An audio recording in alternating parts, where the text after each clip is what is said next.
रास्तारे scooty पड़ी दूर रे छिटकी पड़ी स्वामी स्त्री घटी छाती थरा दुर्घटना जहां देखा भिड़ जमाई स्थानीय लोके किंतु छोट झीटी बापा मां को खोजुए कांदी कांदी कथारे अच्छी दंडे निमिषे थिले प्राण नहीं न पारे जंतुराण जहाँ एक कुनी झील को देखी आपण माने जानी पारुथिबे। दुर्घटना एते भयंकर थिला जे उभय बापा मांकर घटनास्थल रे ही मृत्यु घटी किंतु बंची जाइछि कुनी झीर जीवन।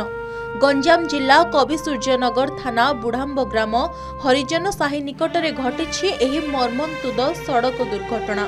गोटे ऑटो सह धक्का होइथिला स्कूटी जोंथिरे चली जाइछि दुई दुई जनक जीवन।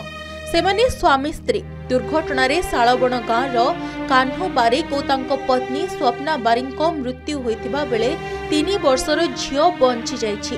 कान्हू निज पत्नी और झियो को स्कूटी रे नै बुढ़ाम्ब अभिमुखी जिबा समय रे हरिजन साही निकटरे एक ऑटो सह धक्का होइतिला। दुर्घटना स्थल रे ही स्वप्नांको मृत्यु घटितिला। कान्हू को गुरुतर अवस्था रे स्थानीय लोके उद्धार करी चिकित्सा निमंते कोदला मेडिकल रे भर्ती करथिले किंतु सेठारे डाक्टर कान्हू को मृत घोषणा करथिले। दुर्घटना रे कान्हू को 3 वर्षर झियो सामान्य आहत होइछि। खबर पाई कविसूर्यनगर पुलिस घटनास्थल रे पहुंची तदंत चलाइछि।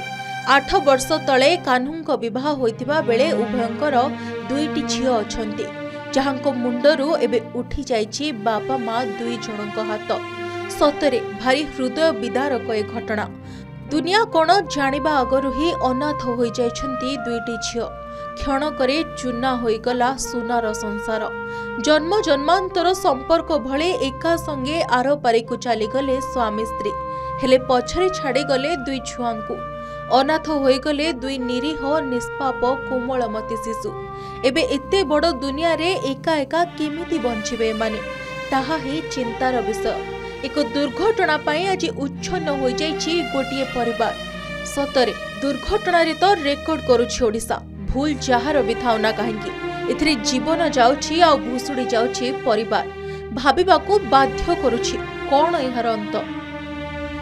गंजाम पोलोसरारू डॉक्टर ज्योति रंजन आचार्यଙ୍କ रिपोर्ट के न्यूज ओडिशा।